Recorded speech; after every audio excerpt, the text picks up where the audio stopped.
myself again. Good afternoon, welcome to NUFC Matters with me, Steve Wraith. Delighted to be here. I'm joined by Mick Lowes. How are you, Mick? I'm very good, Steve. You?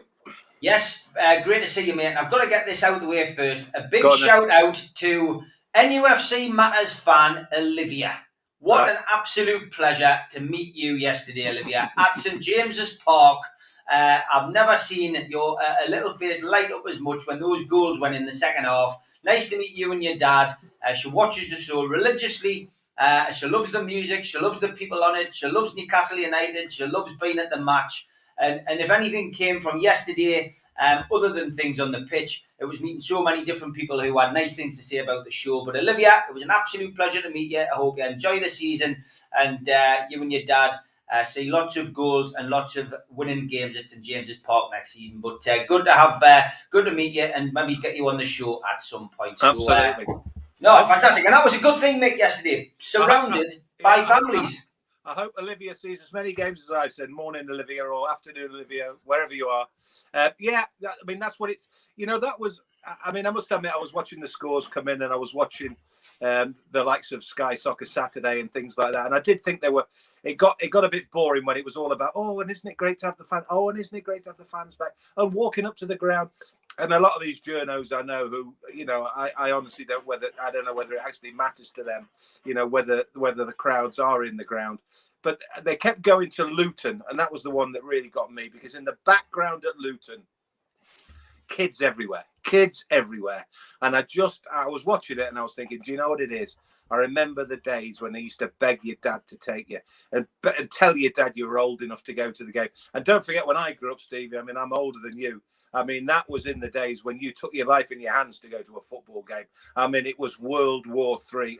There was proper bother. There was proper fighting, and obviously it's a different spectacle now, and it's, but then at the same time, it costs that much more, etc. But it is fantastic that kids can still go to the game and kids could still get excited about the game, because I think people reading between the lines, listening to me on this and listening to me on other things, I personally am beginning to sort of question football, and has it lost its common touch, and has it lost its feel for the man in the street and the families, and for as long as there's people like Olivia getting excited about meeting you at St James's Park, then football's in a decent shape anyway, It is the future of the game. They're the fans who will be here long after we've gone, and they're the ones. Steve, hopefully, yeah. And look, there's so much negativity surrounds our club these days, and lots of people rightly criticising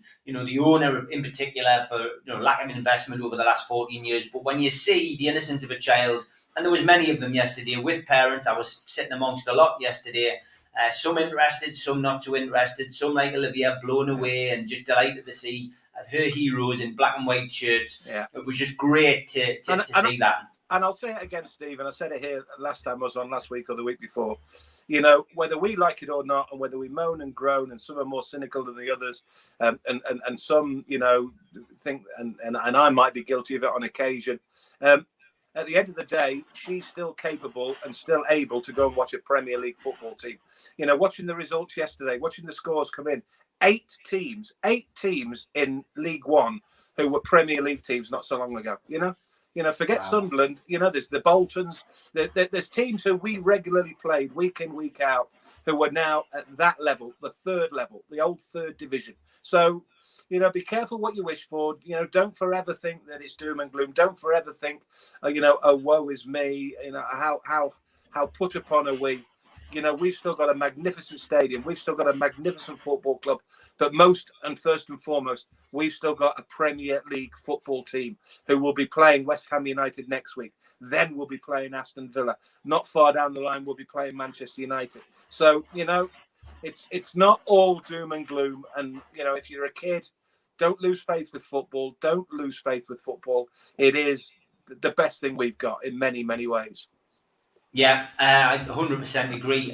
Great as well to see Steve Bruce Heading over to the food bank yesterday, Mick. I'm sure you picked that up on social media. Yeah. Something that was pre-planned, of course. And he turned up and rattled the bucket, and he was there with Lee Marshall, obviously, who's head of PR and media these days at St James's Park. But a good PR gesture at the start of the season. But that does not surprise me in the slightest. That does not surprise me in the slightest. And that's why I've come on here on occasions and I've told the story about meeting him all those years ago in the Players' Lounge at Old Trafford when he was captain of Manchester United. Of talking to people who I know who know him. The guy's a good guy. Whatever you think of him as a first team coach, whatever you think of him as a manager, I think he is a genuinely good guy. Yeah. And on top of that, he's a Geordie. And all this nonsense about is he really a Newcastle fan? Was he really a Newcastle fan? Yes, it might have been diluted by 20 years at Old Trafford or whatever it was. And yes, he's been elsewhere in the country. And yes, he has to. Of course, you have to swear allegiance to the club who are employing you. But deep down, I think we all know his first love is Newcastle United. His first love is Newcastle upon Tyne as a city. And as soon as Bill Corcoran said, will you come along to the food bank? I bet he didn't bat an eyelid. In the same way as I've said this story before, when Whitley Bay got to the semis or the final of the FA Vars or whatever it was all those years ago, and I said to Pardew, do you want to go along to Whitley Bay one night and talk to them about the FA Vars? Because he played in the FA Vars. He said, of course I do. You cut. Get rid of the politics. Get rid of the negativity. That they are human beings. They're proper human beings. So that didn't surprise me in the slightest. Maybe you should do more of it. If I was an advisor to him, I would say, show people, the Geordie side of you, or show people, the side of you that is black and white and does care. Maybe he will say, I shouldn't have to, but, maybe you have to. So maybe that was a small step, but I thought it was significant. And as I said, I bet he didn't have a second thought about going and rattling the buckets and raising money for the food bank. Fair play to him. Yeah, fair play to him. And for me, let's just start the season. Everybody starts afresh, Mick, because essentially last season's gone. For me, I still believe the takeover's gone. Let's just concentrate on this season now, trying to get behind the players, get behind the manager until the inevitable happens. If something happens and we end up getting beaten, we go on a bad run. That's when the criticism starts. It's unfair for me to start a season getting on people's backs, and I think we should be supporting the team, supporting the manager. We all start on a level peg, and let's see where we are after the first couple of months. I remember saying it at the tail end of the last season, and I honestly believe I was 100% right to say it, that he was the luckiest man in the world to stay in his job at one point last season when the run was ridiculous. When it was clearly spiraling. They'd not won a game in 12 or 13 or whatever it was. But the owner stuck by him for whatever reasons. And he was a lucky man, and I'm sure he would say he was a lucky man to stay in his job because we're in a results-driven business, and it's as simple as that, Steve. It's a results-driven business. So in the same way that he probably was very fortunate to stay in his job through January, February, March time last year, come April and May, when they strung together the results they strung together, and they end up finishing 12th in the Premier League, then you have to applaud him and the players, and you have to say, well done. You have finished in a position which is more than respectable, by hook or by crook, however. But as you rightly say, the slate has been wiped clean. You start again. Do you think, can you remember, Steve? I don't know if people can remember. I'm sure they can because it wasn't that long ago. The season before Leicester City won the Premier League, they produced one of the greatest escapes in Premier League history. I mean, Nigel Pearson. They were dead and buried in the Premier League. The bookies wouldn't take a bet on them surviving. They survived, and the following season, they won the Premier League. It was a 1 in a million. It won't happen again. It won't happen at Newcastle. But what it tells you is you have to allow whoever's in charge the benefit of a clean slate and go again. And we need to give, Steve Bruce the ability to go again. If after 8 games they've won only 1, or if after 10 games they've won only 2, then quite rightly he needs to be criticised. But at this minute in time, he needs to be backed. The players need to be backed. They haven't got the worst start in the world in terms of fixtures. I remember for years and years and years when I was working there, that was the first thing you did. You looked at your first 10 games and you thought, how many do we think we can win? How many points do we think we can pick up? And you look at Newcastle's start and it's definitely not the worst in the world. Yeah, I would agree. Let's look at the football. Yesterday was the final pre-season game. It was Norwich City at home, which was a game of 2 halves. First half, Newcastle and Norwich were fairly even Stevens. Norwich probably shaded it, I thought. Second half, on comes ASM, on comes Shelby. We haven't seen a great deal of either player really in these pre-season friendlies, but both of them changed the game. Newcastle run out 3-0 winners. Matt Ritchie scrambled the ball over the line. Dwight Gale got a couple of goals. Yeah. It was a bit of a head scratcher for me, and we were talking off air before we came on, because I often think that you're going to see the team that's probably going to start against West Ham. I don't think we saw that yesterday. I thought we saw players. We know that those players are going to I think Steve Bruce kept these cards fairly close to his chest yesterday. I think once upon a time, in the days before huge squads and transfer dealings that go on left, right, and centre, I think you're right. I think you invariably did on that final warm-up game, that final friendly of the summer.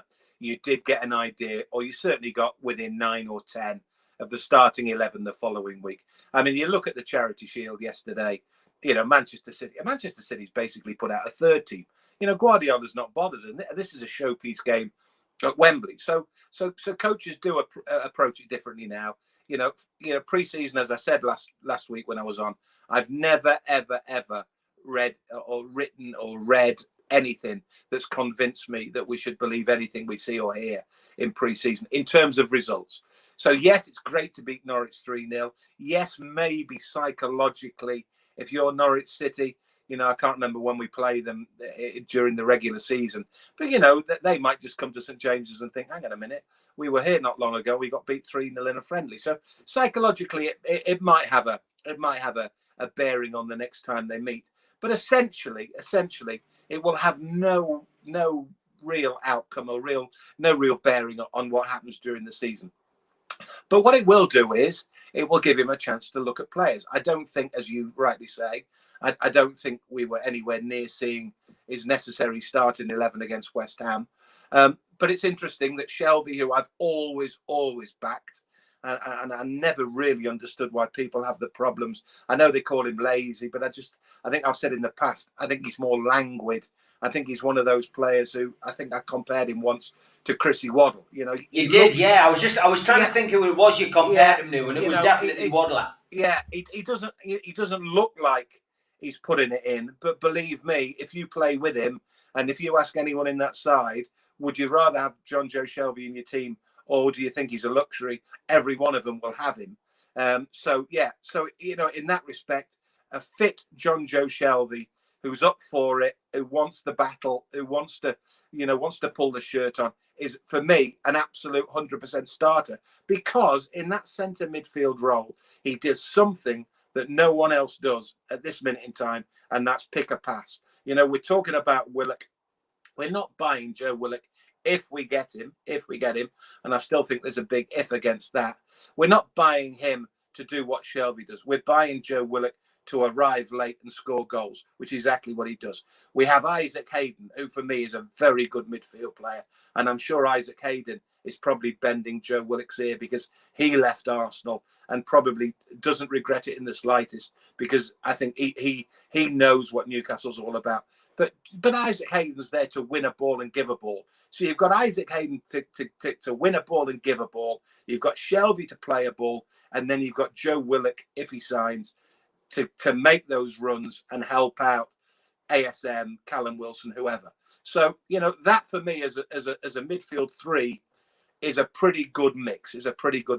But a lot of this depends not on the fitness of John Joe Shelby, because I think he's probably going to be okay, but on whether they can sign Willock. That was the big question on everyone's lips yesterday. Where's Willock? Where is he, Mick? In your heart of hearts, do you think that's going to happen? Steve Bruce still can't really give a positive answer on it. Obviously, he's hoping that Willock signs, but do you think it's going to happen? I think you've heard me say on here, and people have heard me say on here, that I thought it was doubtful. I thought it was doubtful, but that was more, as I've said before, a reflection of where I think Arsenal are rather than where Newcastle are. I just don't think Arsenal are in a position to give away a player, not give away, but to let a player go who has shown himself to be capable of scoring the goals that he scored from midfield for Newcastle United. Now, whether Arteta feels he doesn't fit the system, whether he thinks Arteta just doesn't like him as a player, I mean, that's always a factor. Some coaches like players, some coaches don't like players. I think what I have no doubt about, a bit like Isaac Hayden and many, many players I dealt with over the years at Newcastle, is I think the love that he's felt and the warmth that he's felt from the crowd at St James's has had a big impact on him. And I think on his family as well. I'm led to believe that his family have been massively impressed by the way that they took him to their hearts, in the same way that Arsenal didn't. We all want to be loved, Steve. We all want to be liked. We all, and it's no different if you're a millionaire footballer. If you've got a manager down the road saying, you might be on the bench. If you've got a guy who then travels 300 miles up the road and everybody's screaming and shouting his name, he's got a manager who's saying, you're on my team sheet, you're the first name on my team sheet. It makes a big, big difference. I did temper that by saying last week, I wouldn't necessarily break the bank for him, because I'm not sure he's the real deal 100%. He's a very young man. He did outstanding things last season. But I think if they're talking 25 million, I think for what you get for 25 million these days, Steve, he's definitely worth that amount of money. But going back to your initial point, my heart of hearts, I'm not sure. I wouldn't want to call it. I think there's a chance he will come, but I think there's also a chance that maybe Arsenal will be under pressure to keep him.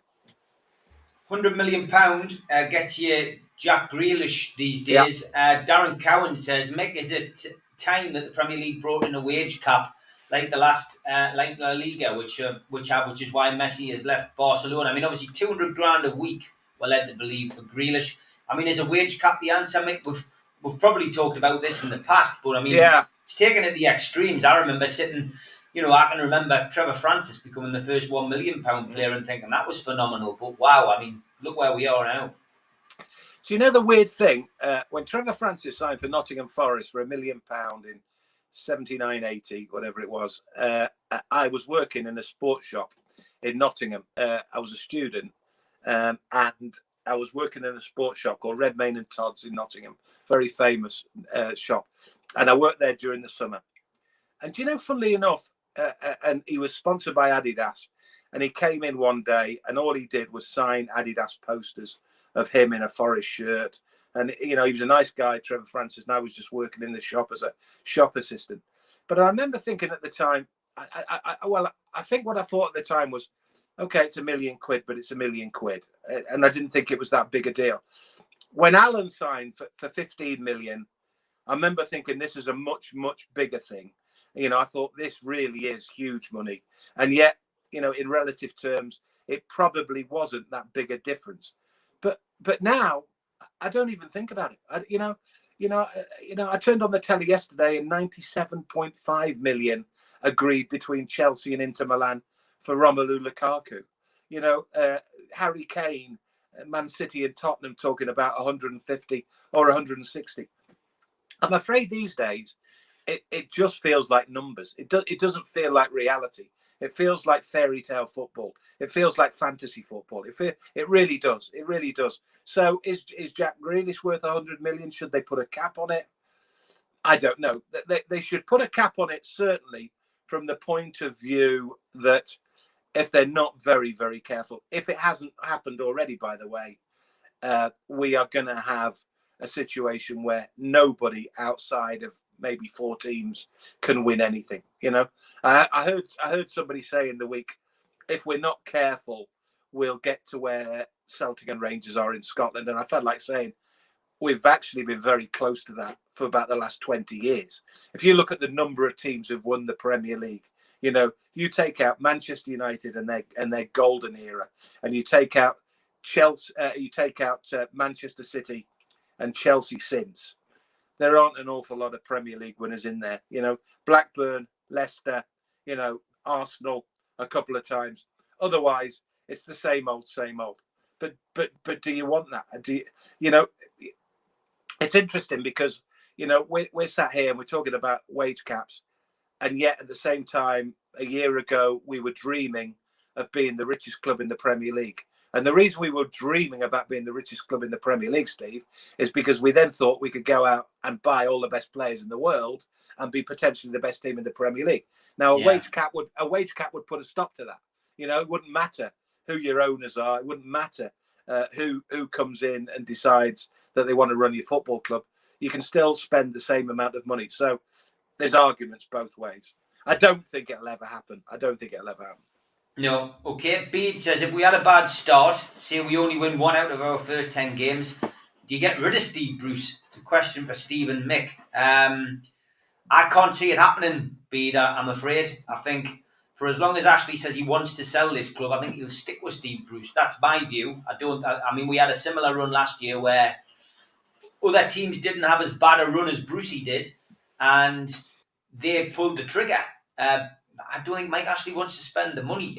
My honest opinion, and this is my opinion, this isn't anything I've heard, is that I think Bruce was appointed thinking it would be a short-term appointment because they did believe the takeover would go through quickly and that it would become an issue for the incoming owners to sort out. And if they wanted to keep Bruce, they could. If they wanted to sack him, get rid of him, make way for another manager coming in, they would have paid him off. That's my view. But I don't think that will happen. I think Bruce will get the support.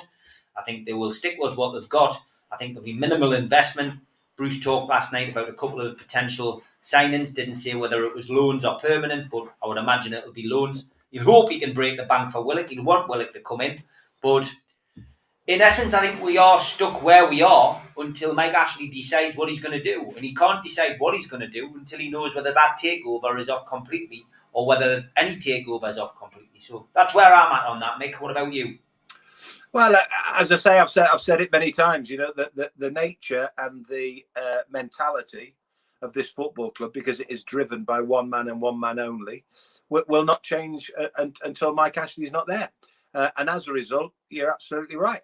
You know, Steve Bruce will stay in a job because Steve Bruce is steady Eddie. You know, at this minute in time, he is doing what Mike Ashley wants and wants nothing more of from a manager.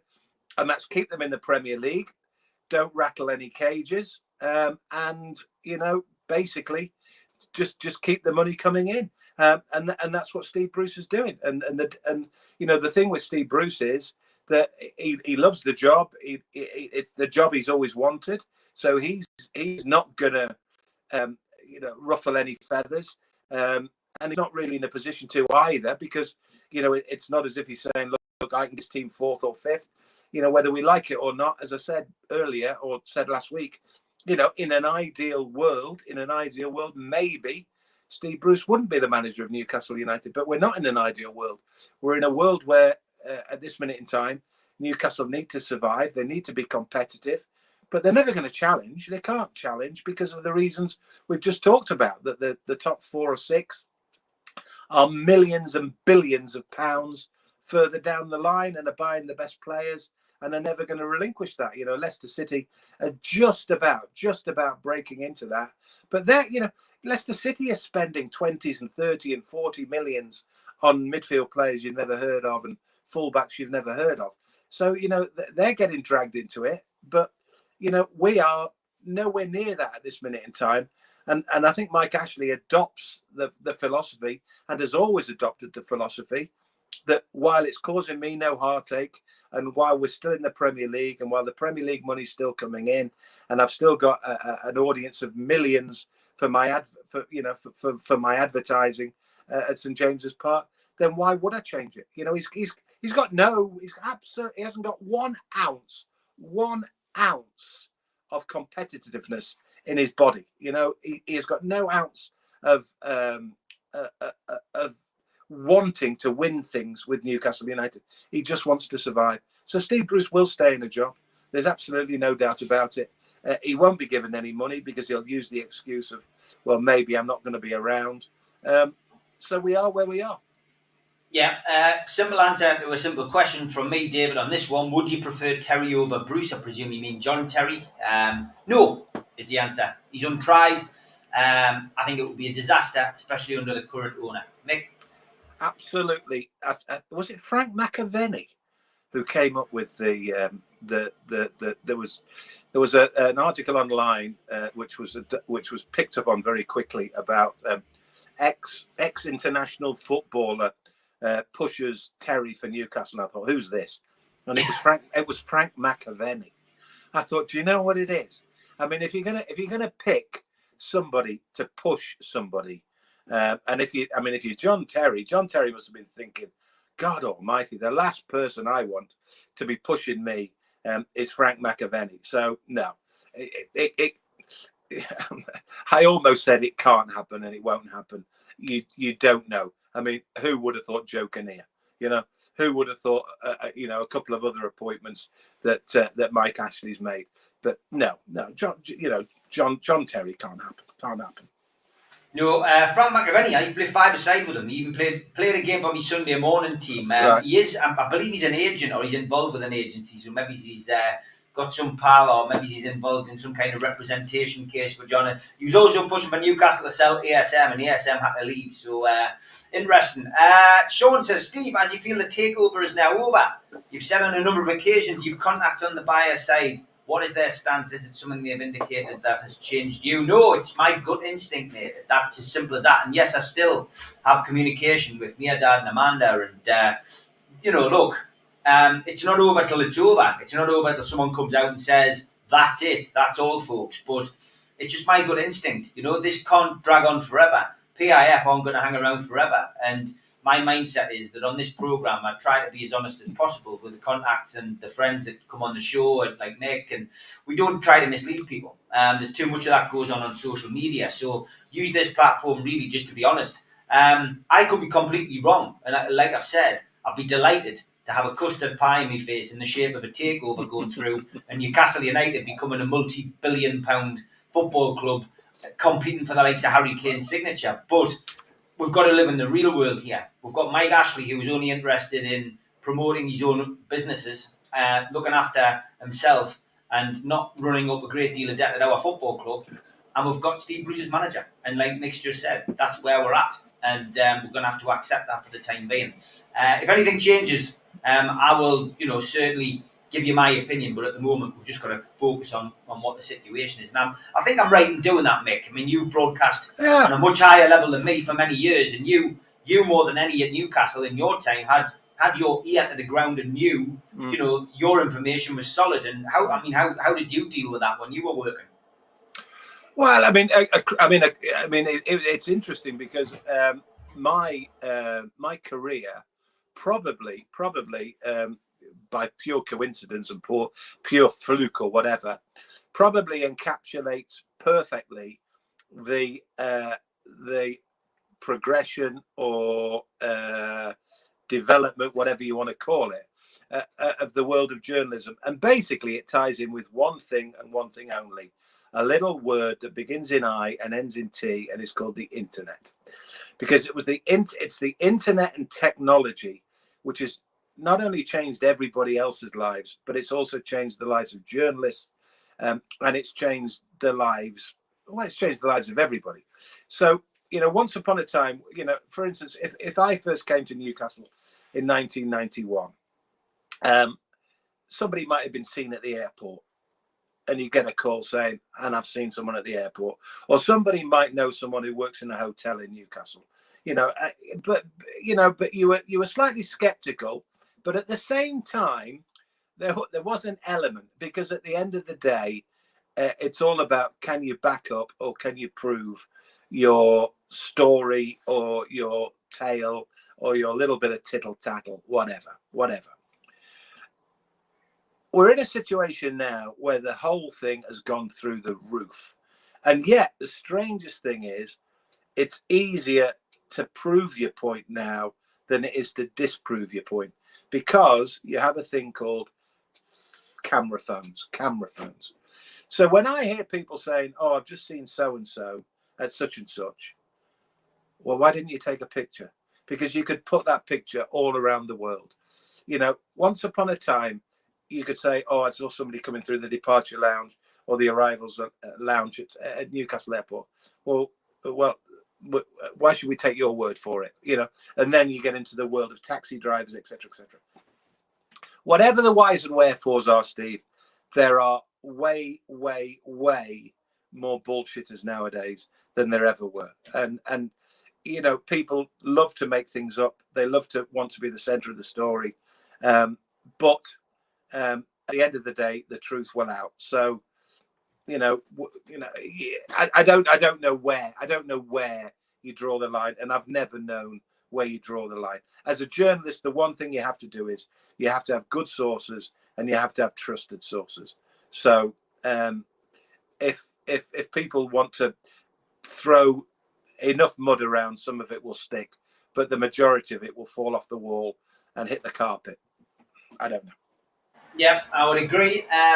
Look, interesting times ahead. Let's see what the next couple of months brings. Big shout out, as always, to our sponsors on NUFC Matters. Without them, we couldn't put the show out there together. So, can I please thank Spider VPN, Google Spider VPN. They are the best for internet security. They will protect your passwords, protect everything on your computer. Google Spider VPN.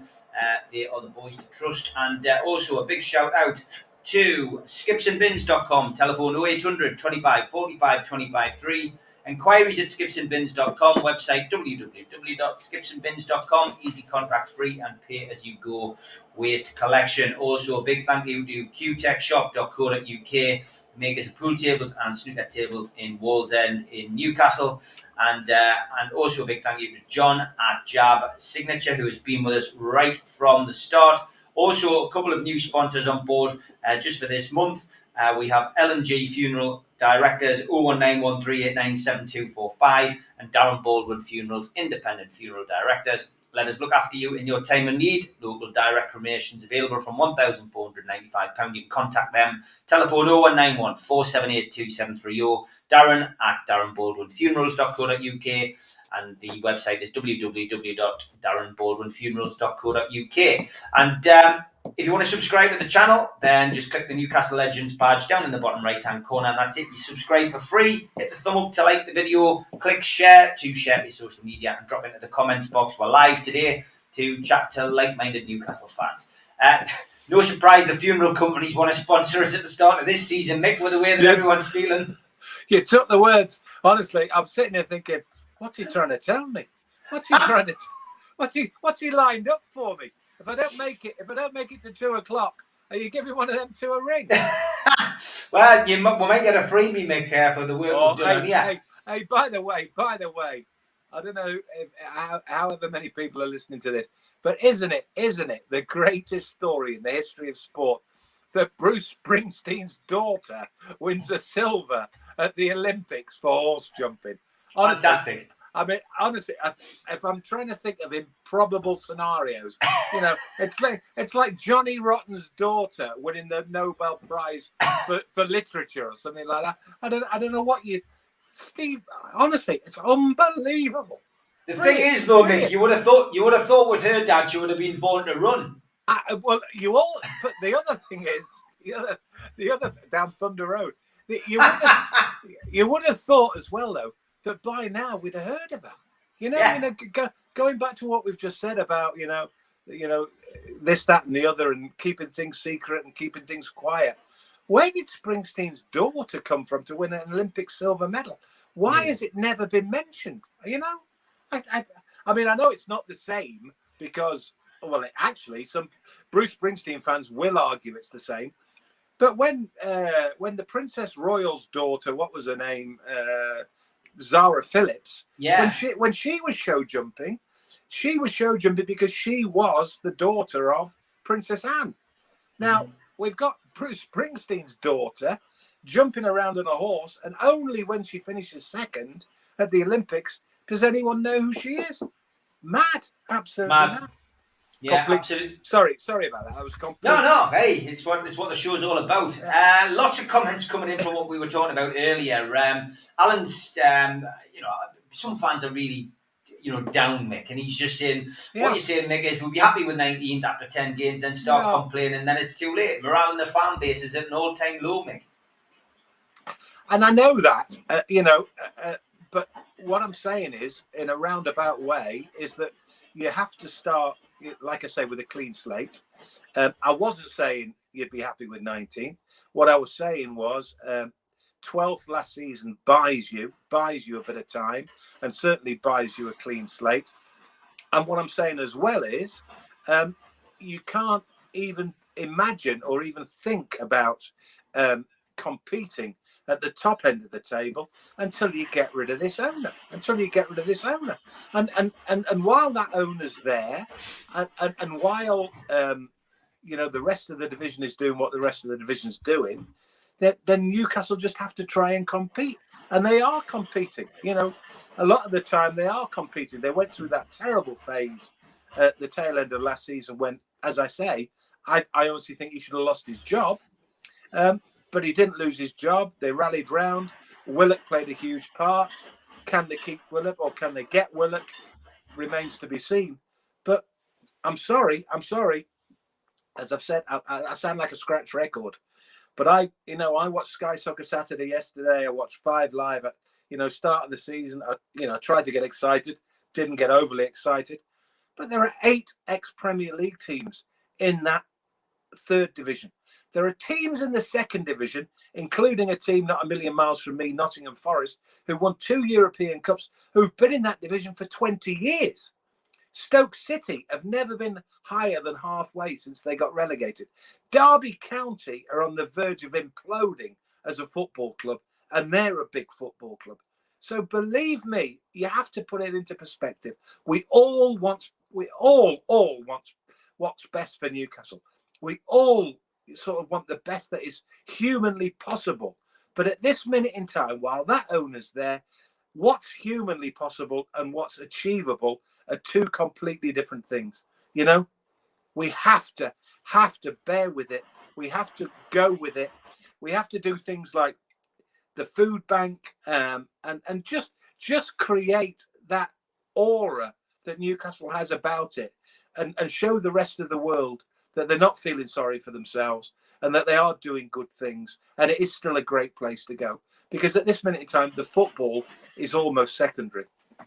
Yeah, Darren Cowan just announcing what is broken in the news in the last hour or so, and that is another transfer target for Newcastle has now joined another club. So Aston Villa will have the services of a Manchester United loan player this season. So another one bites the dust, in the words of Queen. Mick, do you think we should try and get Rondon on a free transfer, says Neil?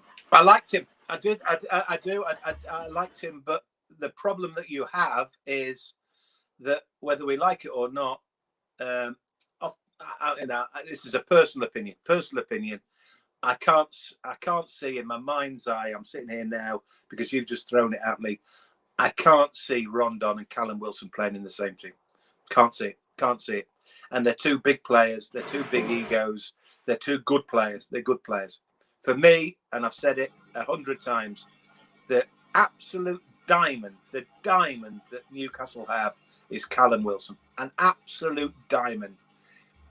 We should make sure we keep him, but B, we should make sure that he gets the service, and most importantly, keep him fit, because Callum Wilson is going to be the difference between a team that finishes 15th, 14th, and potentially finishes maybe 8th or 9th. He's that good for me. I remember saying on here, if I was a top team and I was losing a top player, I would look at Callum Wilson. I really would. I think he's that good. That's interesting from Mark Atkinson. Willock not in the Arsenal squad for the friendly today. I did say that to somebody yesterday, that if he wasn't playing Yeah. today, I would be a little bit more optimistic that he's going I- to get a move. Not necessarily Newcastle, but he will get a move. I meant to say, Steve, I can't remember when you asked me it the first time round. I was going to say there was a quote from Steve Bruce yesterday, and I can't remember it word for word, but it gave me the distinct impression that he's confident. It was something like our main target was, I don't think he said hopeful, but he said something like, we're still working on our main target and let's see what happens. It was something like that. But I read it, and from years of reading things that people say, even though the majority of my time was spent listening to people, I thought to myself, that leads me to believe that they're going to get him.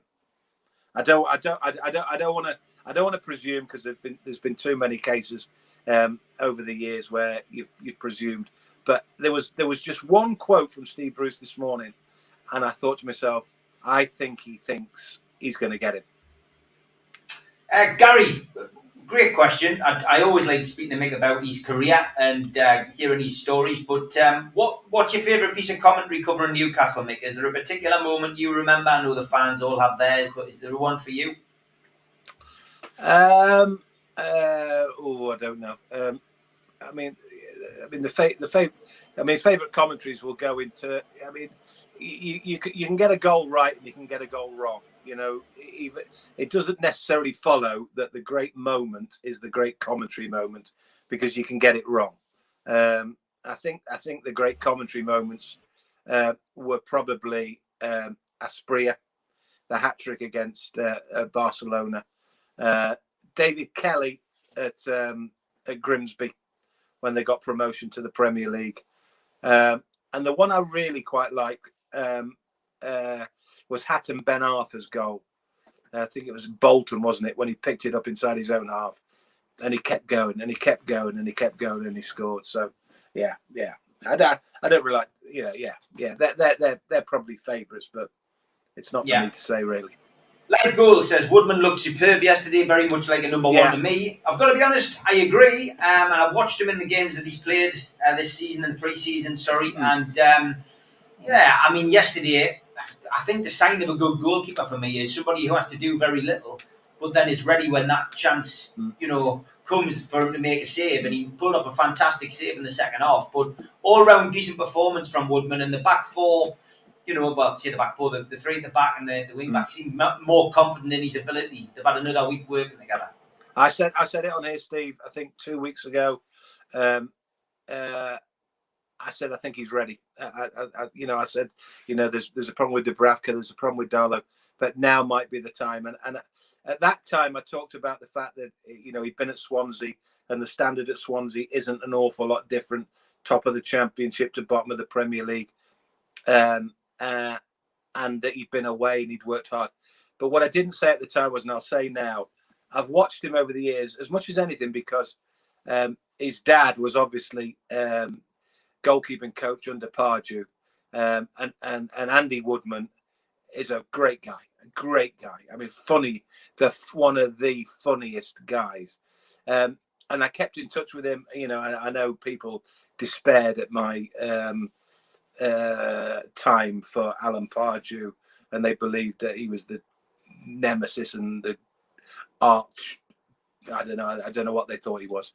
But Andy Woodman was his goalkeeping coach, and he was a great guy. And his son, I watched him, and he was only 13, 14 when he was first at Newcastle, and he was skinny and scrawny, and then he started filling out. But the one thing he had, Steve, all the way through, was he had that single-mindedness that goalkeepers have to have.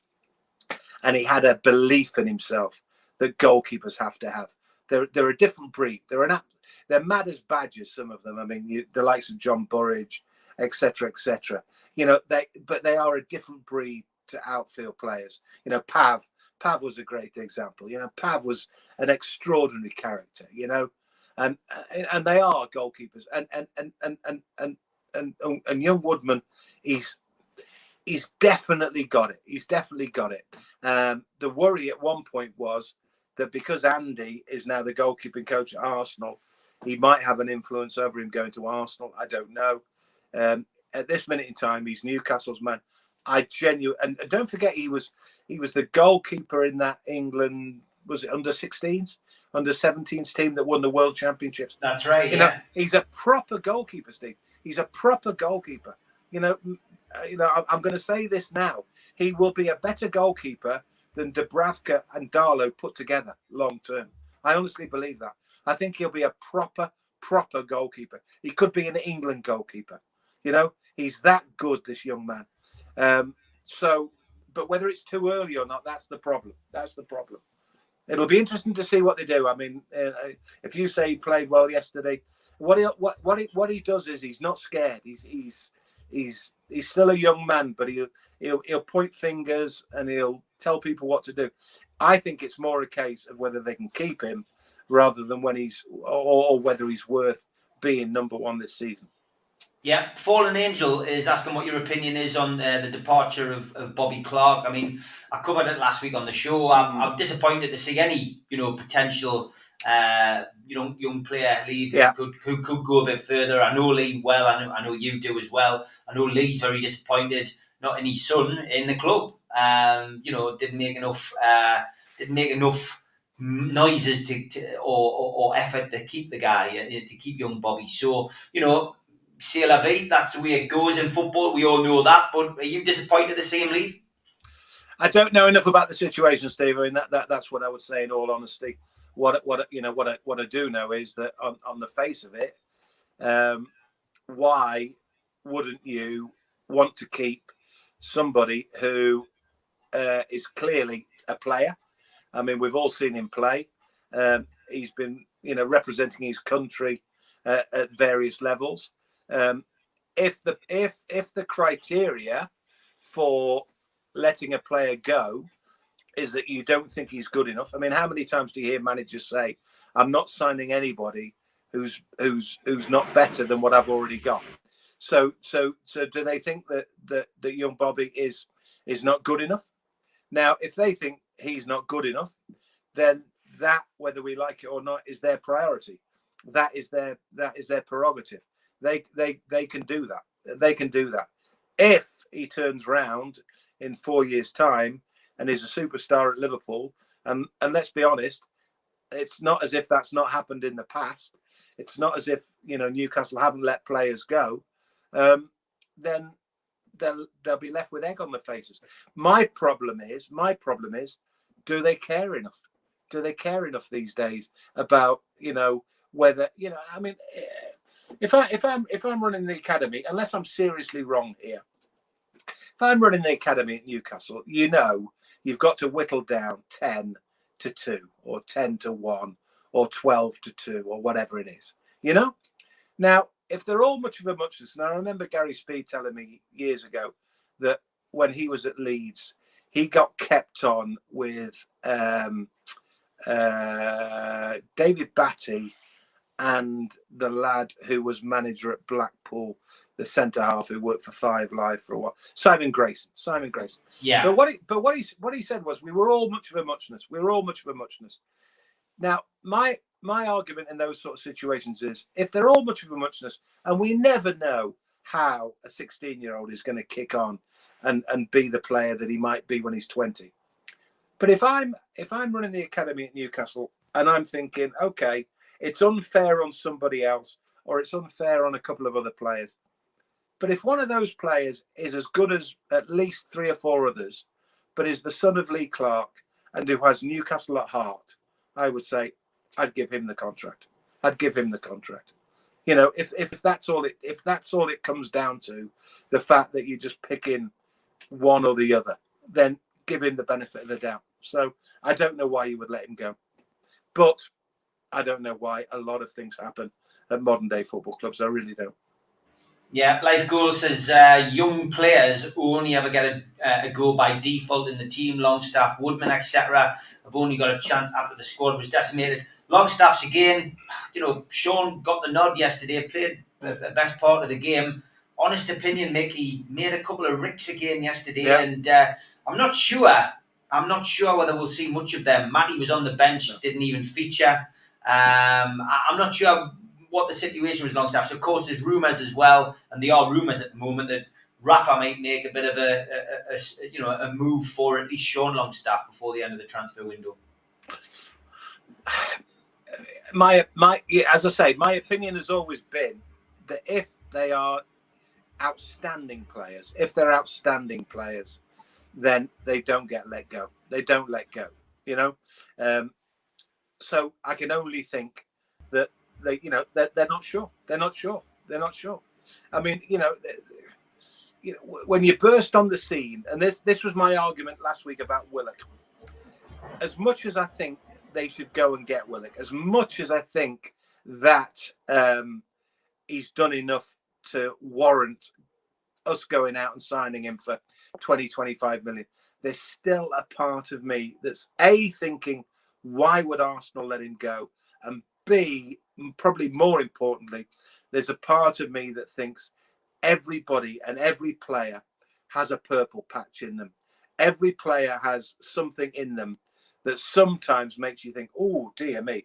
The Longstaffs, the goal against Manchester United, for instance, you think, oh, what a way to mark your sort of, your debut or one of your first games for Newcastle. But is that going to happen week in, week out? Are you going to be that good week in, week out? Now, Willock's done it over a prolonged period. So maybe, he is worth a shot. But I'm still not 100% convinced. As I said before, I wouldn't break the bank. I think 20-25 million is about okay. But if suddenly they said, oh, we want 30 million for Joe Willock, I would say, no, I think that could be better spelled elsewhere. Life Goes just saying, I'd let Sean go if it helps fund Willock, a better player who's 2 to 3 years younger. If it's just to line Ashley's pockets, then forget about selling anyone close to the first team. I think that echoes the way a lot of people feel. Yeah, absolutely. He is now, as I say, despite my reservations about it may well have been a flash in the pan, or it may well have been something that I don't know. I don't want to say this because I'm led to believe he's a proper human being, Joe Willock. But, he might well have been playing for a contract. Players do over the years play at a different level when they're hungry to when they suddenly get the multi millions, I really don't think that is the case with Joe Willock, but I think it would be hot. Let's put it this way. I do not believe for a minute that if he came back and signed full time, he would start and continue to score goals at the alarming rate he was scoring them last season. How do you think they'll line up for the first game against West Ham then, Mick? What's your guess? 3 at the back? What's your views? How do you think you line up? Well, I don't know, because so much these days. I mean, there was a time going back to when we said before about pre-season friendlies, you would play pretty much your first 11 in your last pre-season friendly. There wouldn't be any smoke and mirrors. There wouldn't be any cloak and dagger. Now there is smoke and mirrors. Yes, there is cloak and dagger, but more importantly, you pick horses for courses. So when you play in West Ham and then you play Villa and then you play Southampton, you have to look at their strengths and weaknesses. You have to look at what probably better suits playing them. I don't like it. I always say, I've always said, play to your strengths. If you've got a team that's best suited to 4-4-2, then I don't care whether the opposition play 3-5-2. I don't care whether they play a diamond. I don't care whether they play an umbrella. Whatever they want to play, you pick the team that's best suited.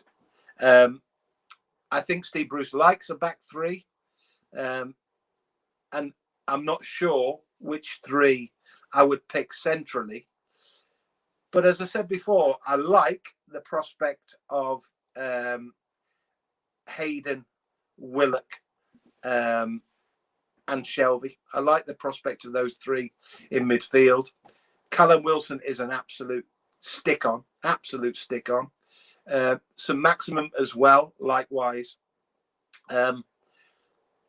Almiron, I presume, you'd want to pick him, but I don't know. Ryan Fraser interests me. I said this 2 weeks ago. You know, a fully fit Ryan Fraser has shown in the Premier League at Bournemouth he can be a very, very good player. Very good player. You know, so if you get him playing, so you know, there's 6 of your 11. That doesn't leave you three centre backs and 2 wing backs. So I don't know, Steve. I don't know. I personally don't like 3 centre backs and wing backs unless you've got genuinely good wing backs, and we haven't.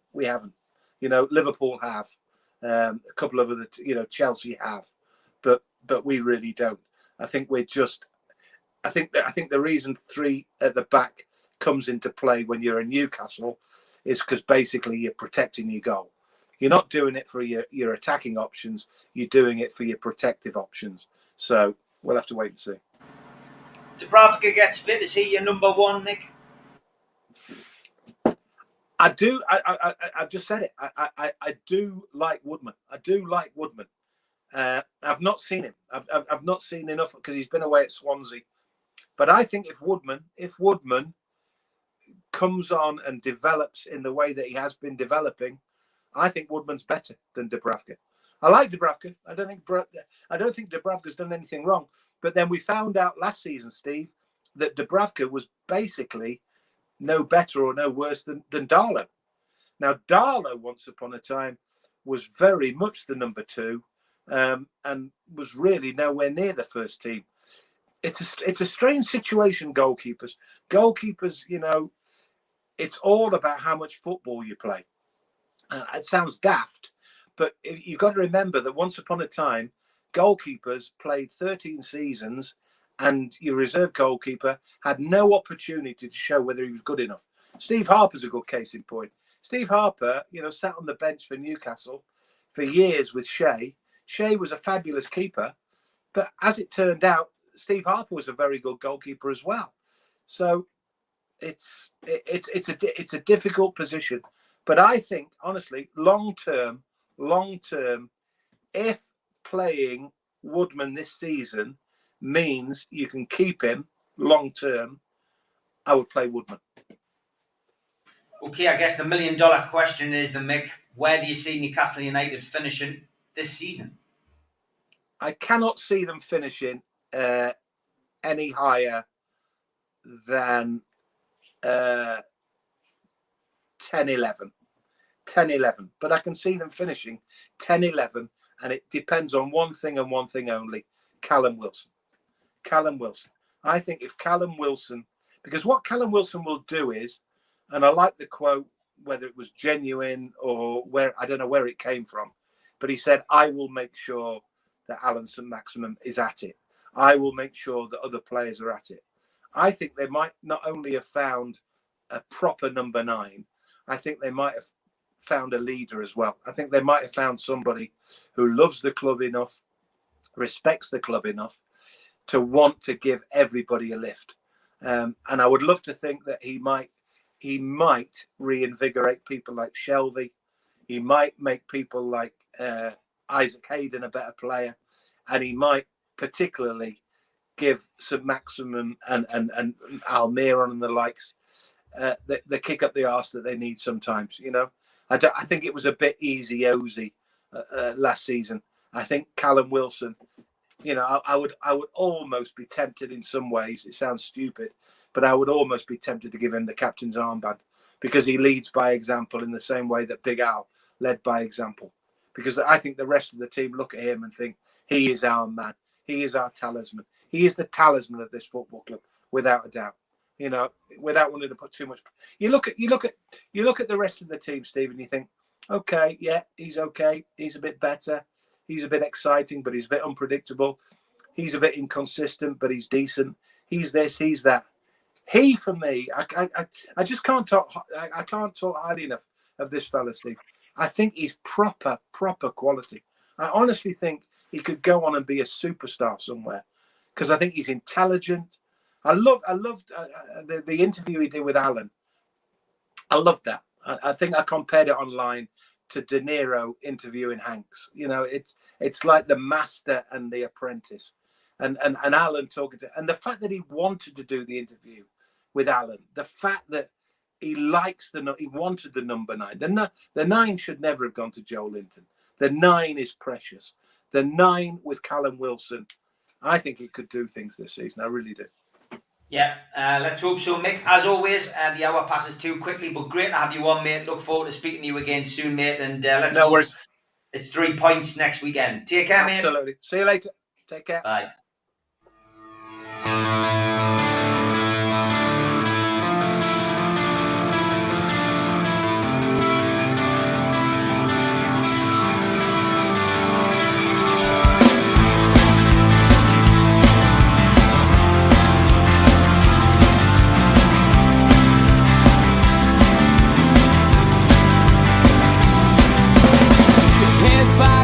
Critics attack. It feels like I've been talking to myself again.